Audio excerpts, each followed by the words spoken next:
Hello दोस्तों, नमस्कार, आदाब, स्वागत है आप सभी भाइयों का जे स्टाइल में। दोस्तों आइए देखते हैं जंपर का सामने बैक काटते हैं। सबसे पहले डबल जो है जितना घेरा है नाप में उतना घेरे से 1.5 इंच बढ़ा के इस तरह से डबल बिछा लिया जाता है। उसके बाद शोल्डर पे निशान लगाते हैं डबल, एक जो है सीधा करने के लिए, एक जो है सिलाई करने के लिए निशान लगाते हैं। और कोई कोई भाई जो है वो हमारे होता क्या है वो साथ में ही रख देते हैं, दबाव के निशान लगाते हैं, लेकिन हम ऐसा नहीं करते हैं। हम निशान लगाने के बाद दबाव रखते हैं। इस तरह से देखिए, पहले सीने का निशान, फिर कमर का, और फिर जो है ये जितनी चाक की लंबाई है उतनी चाक पे निशान लगाए हमने। और उसके बाद इसको पटरी से सीधा कर लिया जाता है कि जो हमको पता रहे कि ये कौन सा निशान है, ये कौन सा निशान है। ठीक है। तो जो बहुत दोस्तों एक चीज़ बताएं कि जो बहुत होशियार लड़के होते हैं, जो सीखते सीखते ऊपर वाले की तरफ से उनके दिमाग में इस तरह के अलका आने लगता है कि ये निशान क्यों है और ये किस तरह से जो है लगाया जाता है, तो वो उसको देखता रहता है। यानी जब तक कि कोई बताएगा नहीं तो उसको नहीं पता चल सकता कि ये क्यों निशान है, लेकिन उसका दिमाग जो है वो काम करता रहता है कि मास्टर ने जो सीने का निशान लगाया है, कमर का। चूँकि मास्टर जब कटिंग करता है तो वहाँ पे कोई कारीगर नहीं रहता, वहाँ पे से कारीगर को सिर्फ काम देने के टाइम पे ही बुलाया जाता है, बाकी कटिंग मास्टर करके रख देता है। ठीक है। खड़ा करके सामने नेल काटता है। हमने जहाँ भी काम किया है इस तरह से, लेकिन हमने लोगों को जिस तरह से हम ये निशान लगा रहे हैं, कटिंग कर रहे हैं, ये जब भी हमारे पास कारीगर बैठता था उसको समझाते थे।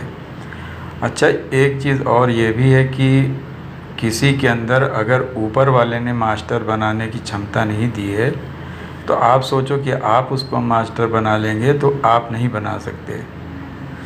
शिष्य तो जो है एक गुरु के न जाने कितने कितने होते हैं। यानी कि एक उस्ताद के बहुत ज़्यादा जो है शागिर्द हो सकते हैं। ठीक है। लेकिन उस्ताद एक होता है और उसके शागिर्द अनेक होते हैं।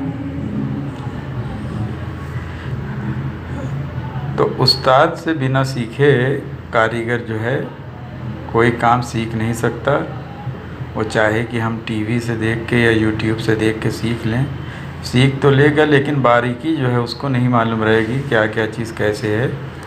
उसको भी अगर वो यूट्यूब पे सारी वीडियोस देखता है तो हर मास्टर अलग अलग तरीके से समझाते हैं, तो उसके अगर दिमाग में बैठ गई अगर कोई चीज़ तो उसको फिर बहुत ज़्यादा समझाने की ज़रूरत नहीं रहती है। वो एक बार में ही वो समझ जाएगा और बहुत तेज़ी से कटिंग जो है वो लड़का कर लेगा।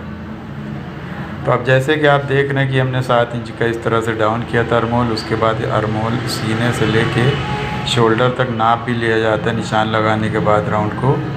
इससे क्या होता है दोस्तों कि इससे ये पता चलता है कि हमने और कितना डाउन करना है या नहीं करना है, या सही आ गया। कभी कभी बहुत मोटी औरत होती है तो उसका जो 7 इंच हमने डाउन किया उसको 6.5 इंच या 6 इंच ही डाउन करना पड़ता है, क्योंकि बहुत ज़्यादा बड़ा अरमोल हो जाता है तो वो भी सही नहीं, तो झोल मारता है।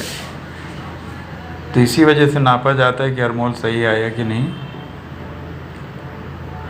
और बहुत सारे दोस्तों एक चीज़ और बताएं, इस तरह से देखिए निशान लगाने के बाद में हम ये कटिंग कर लेते हैं, और ये पीछे का हिस्सा है और सामने का हिस्सा जो है उसको बाद में काटेंगे। चूँकि उसमें बॉर्डर था तो इसके लिए थोड़ा दिक्कत थी, तो हमने निशान बैक के ऊपर लगा लिया है। उसके बाद हम जो है सामने को बिछा के काट लेंगे इस ये वाली पीस से।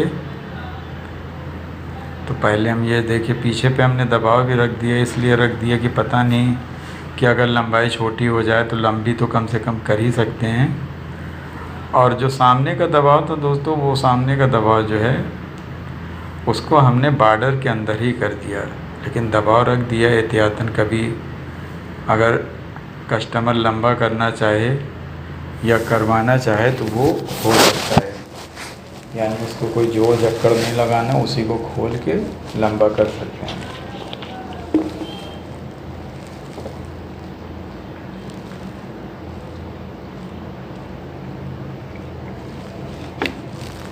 तो इस तरह से जो है दोस्तों बैग कट गई। अब ये सामने काटने के लिए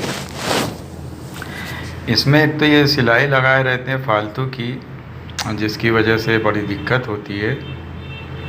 पता नहीं क्यों इस तरह से कच्चा कर देते हैं फालतू में। एक पर्चा में डिज़ाइन बनवा के उस पर लगा के और उसी में एक थैली के अंदर जो है बॉर्डर को और डिज़ाइन को रख दें, जिससे जो है मास्टर और कारीगर देख के तो बना ही लेगा। लेकिन ये जो सिलाई करवाते हैं, एक्स्ट्रा पैसा देते हैं, इससे क्या होता है कि कपड़ा भी ख़राब हो जाता है। इसको बार बार खोलो, सिलाई लगाओ, तो उससे कपड़ा भी ख़राब हो जाता है और मेहनत भी मास्टर लोगों की ज़्यादा लगती है।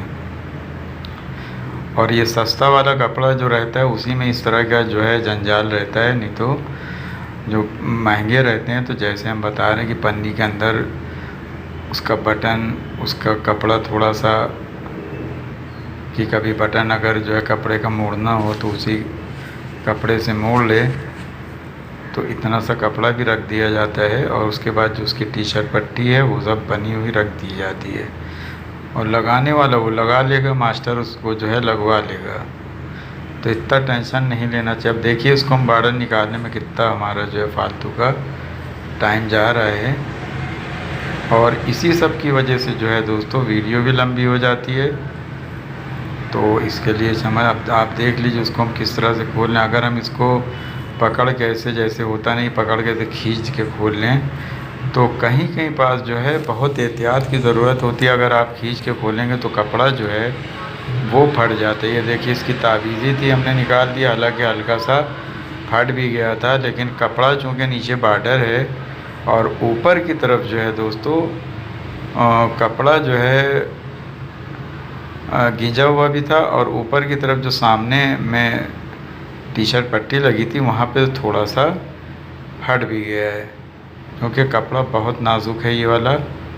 अब इसका भी देखिए जो है इसमें से भी जो है हम इसको बॉर्डर को कोशिश करेंगे निकालने के लिए। ये देखिए अगर कपड़ा मज़बूत होता तो हम बॉर्डर को पकड़ के ऐसे ज़ोर से खींच लेते, पूरा निकल जाता। लेकिन क्यों हम सिलाई खोल रहे हैं, ये देखिए एक बार में सिलाई खुल गई।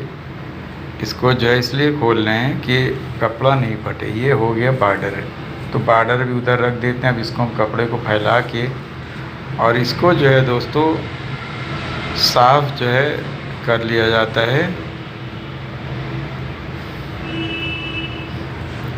इसको साफ़ कर लेने में भलाई होती है। और ये देखिए जहाँ से हमने पकड़ा है वहाँ से जो है ये क्या है कि इसमें इस तरह से देखिए जब दोनों पल्ला पकड़ के गिराते हैं और फिर बीच सेंटर वाले को पकड़ लेते हैं और ऐसे बिछाते हैं, तो ये क्या होता है कि ये तार इसका एकदम सही गिरता है। यानी कि आप काट के सिल देंगे तो ये इधर उधर भागेगा नहीं। तो इस चीज़ का आप लोग भी ध्यान दिया करिए कि ऊपर से दोनों पल्ले को ऐसे सीधा पकड़ लें और ज़मीन में ऐसे लटकाएं और लटकाने के बाद में बीच सेंटर वाले को पकड़ के पीस को काउंटर पे बिछा लें। इससे क्या होता है कि कभी कभी आपने देखा होगा कि तार जो है कपड़े का भागता रहता है तो वो ना भागेगा। तो इस तरह से देखिए जब बिछा लीजिए तो प्रेस से थोड़ा सा साफ़ भी कर लीजिए, जिससे थोड़ा सा जो आधा इंच क्वार्टर इंच पड़ने वाला रहता है तो वो ना पड़ेगा। और इसको हम देख रहे हैं कि थोड़ा सा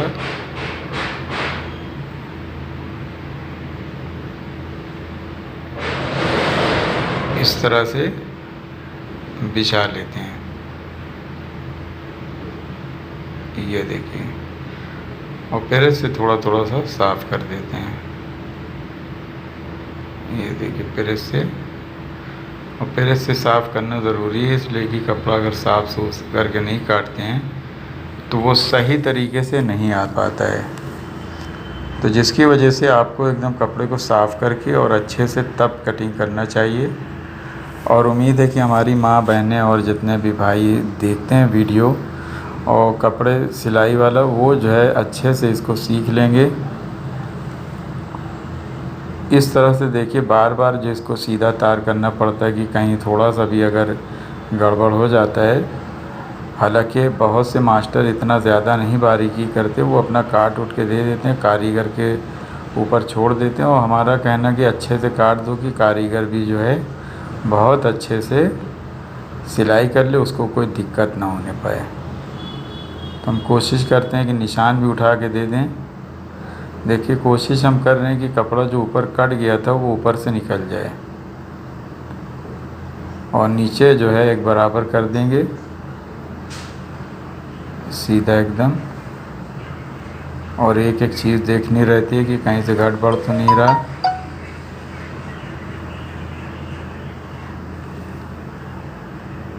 तो दोस्तों आप सब हमारे लिए प्रार्थना किया करें, दुआ किया करिए कि हमारी तबीयत वगैरह सही रहे और हम आप लोगों को अच्छे से अच्छी वीडियो कोशिश करके बना के भेजते रहें जब तक ज़िंदा हैं।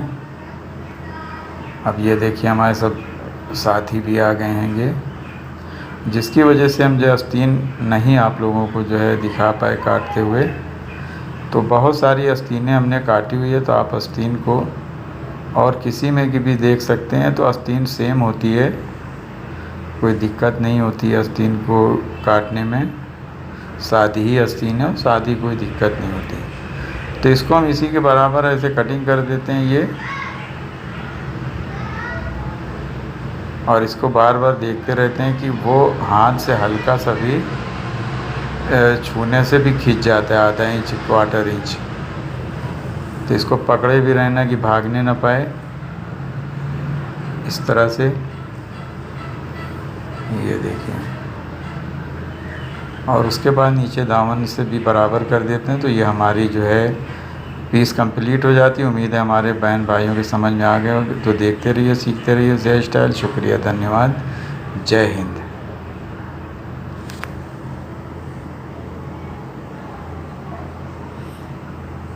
और लाइट भी